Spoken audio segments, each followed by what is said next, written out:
श्री नारद बड़े ही तपस्वी और ज्ञानी ऋषि हुए, जिनके ज्ञान और तप की माता पार्वती भी प्रशंसक थीं। तभी एक दिन माता पार्वती श्री शिव से नारद मुनि के ज्ञान की तारीफ करने लगीं। शिव ने पार्वती जी को बताया कि नारद बड़े ही ज्ञानी हैं, लेकिन किसी भी चीज का अहंकार अच्छा नहीं होता है। एक बार नारद को इसी अहंकार के कारण बंदर बनना पड़ा था। यह सुनकर माता पार्वती को बहुत आश्चर्य हुआ। उन्होंने श्री शिव भगवान से पूरा कारण जानना चाहा। तब श्री शिव ने बतलाया, इस संसार में कोई कितना ही बड़ा ज्ञानी हो, लेकिन श्री हरि जो चाहते हैं वो उसे बनना ही पड़ता है। नारद को एक बार अपने इसी तप और बुद्धि का अहंकार हो गया था। इसलिए नारद को सबक सिखाने के लिए श्री विष्णु को एक युक्ति सूझी। हिमालय पर्वत में एक बड़ी पवित्र गुफा थी। उस गुफा के निकट ही गंगा जी बहती थीं। वह परम पवित्र गुफा नारद जी को अत्यंत सुहावनी लगी। वहां पर के पर्वत, नदी और वन को देखकर उनके हृदय में श्री हरि विष्णु की भक्ति अत्यंत बलवती हो उठी और वे वहीं बैठकर तपस्या में लीन हो गए। नारद मुनि की इस तपस्या से देवराज इंद्र भयभीत हो गए कि कहीं देवर्षि नारद अपने तप के बल से उनका स्वर्ग नहीं छीन ले। इंद्र ने नारद की तपस्या भंग करने के लिए कामदेव को उनके पास भेज दिया। वहां पहुंचकर कामदेव ने अपनी माया से वसंत ऋतु को उत्पन्न कर दिया। पेड़ और पत्ते पर रंग बिरंगे फूल खिल गए, कोयले कूकने लगीं और भौरे गुंजार करने लगे।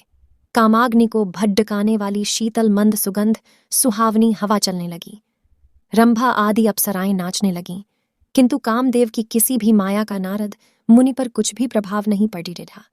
तब कामदेव को डर सताने लगा कि कहीं नारद मुझे शाप न दे दें। इसलिए उन्होंने श्री नारद से क्षमा मांगी। नारद मुनि को थोड़ा भी क्रोध नहीं आया और उन्होंने कामदेव को क्षमा कर दिया। कामदेव वापस अपने लोक में चले गए। कामदेव के चले जाने पर नारद मुनि के मन में अहंकार हो गया कि मैंने कामदेव को जीत लिया। वहां से वे शिव जी के पास चले गए और उन्हें अपने कामदेव को हारने का हाल कह सुनाया।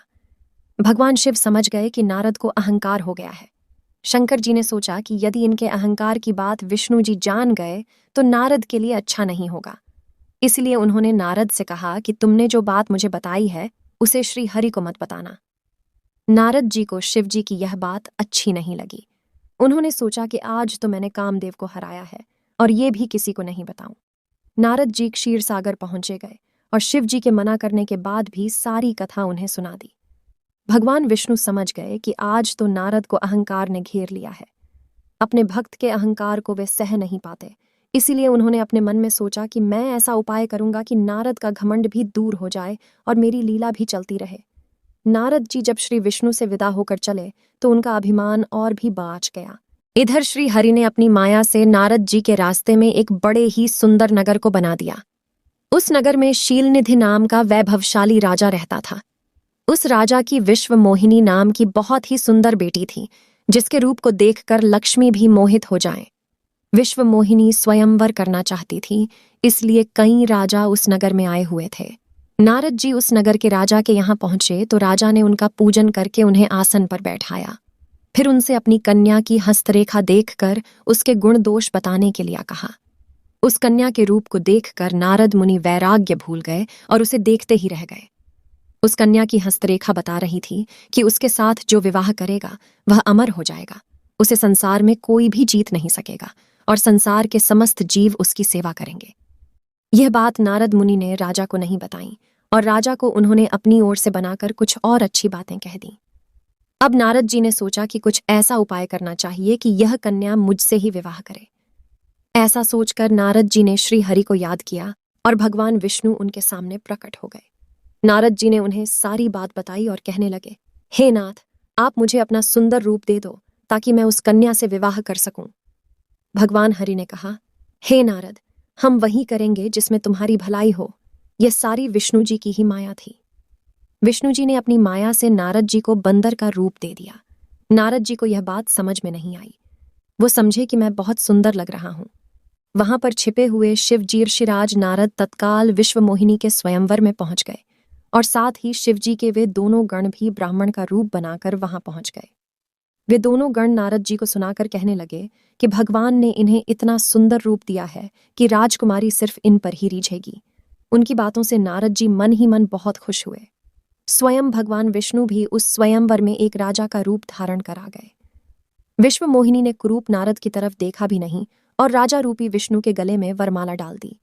मोह के कारण नारद मुनि की बुद्धि नष्ट हो गई थी। राजकुमारी द्वारा अन्य राजा को वरमाला डालते देख वे परेशान हो उठे। उसी समय शिवजी के गणों ने ताना कसते हुए नारद जी से कहा, जरा दर्पण में अपना मुंह तो देखिए। मुनि ने जल में झांक कर अपना मुंह देखा और अपनी कुरूपता देखकर गुस्सा हो उठे। गुस्से में आकर उन्होंने शिवजी के उन दोनों गणों को राक्षस हो जाने का शाप दे दिया। उन दोनों को शाप देने के बाद जब मुनि ने एक बार फिर से जल में अपना मुंह देखा तो उन्हें अपना असली रूप फिर से मिल चुका था। नारद जी को अपना असली रूप वापस मिल गया था, लेकिन भगवान विष्णु पर उन्हें बहुत गुस्सा आ रहा था, क्योंकि विष्णु के कारण ही उनकी बहुत ही हंसी हुई थी। वे उसी समय विष्णु जी से मिलने के लिए चल पड़ी थे। रास्ते में ही उनकी मुलाकात विष्णु जी, जिनके साथ लक्ष्मी जी और विश्व मोहिनी भी थीं, से हो गई। उन्हें देखते ही नारद जी ने कहा, आप दूसरों की खुशियां देख ही नहीं सकते। आपके भीतर तो ईर्ष्या और कपट ही भरा हुआ है। समुद्र मंथन के समय आपने श्री शिव को बावला बनाकर विष और राक्षसों को मदिरा पिला दिया और स्वयं लक्ष्मी जी और कौस्तुभ मणि को ले लिया। आप बदढ़े, धोखेबाज और मतलबी हो, हमेशा कपट का व्यवहार करते हो। हमारे साथ जो किया है उसका फल जरूर पाओगे। आपने मनुष्य रूप धारण करके विश्व मोहिनी को प्राप्त किया है, इसलिए मैं आपको शाप देता हूं कि आपको मनुष्य जन्म लेना पड़ेगा। आपने हमें स्त्री से दूर किया है, इसलिए आपको भी स्त्री से दूरी का दुख सहना पड़ेगा। और आपने मुझको बंदर का रूप दिया, इसलिए आपको बंदरों से ही मदद लेना पड़ेगा। नारद के शाप को श्री विष्णु ने पूरी तरह स्वीकार कर लिया और उन पर से अपनी माया को हटा लिया। माया के हट जाने से अपने द्वारा दिए शाप को याद करके नारद जी को बहुत दुख हुआ, किंतु दिया गया शाप वापस नहीं हो सकता था। इसीलिए श्री विष्णु को श्री राम के रूप में मनुष्य बनकर अवतरित होना पड़ेगा। शिव जी के उन दोनों गणों ने जब देखा कि नारद अब माया से मुक्त हो चुके हैं, तो उन्होंने नारद जी के पास आकर और उनके चरणों में गिरकर कहा, हे मुनिराज, हम दोनों शिव जी के गण हैं। हमने बहुत बड़ा अपराध किया है, जिसके कारण हमें आपसे शाप मिल चुका है। अब हमें अपने शाप से मुक्त करने की कृपा करें।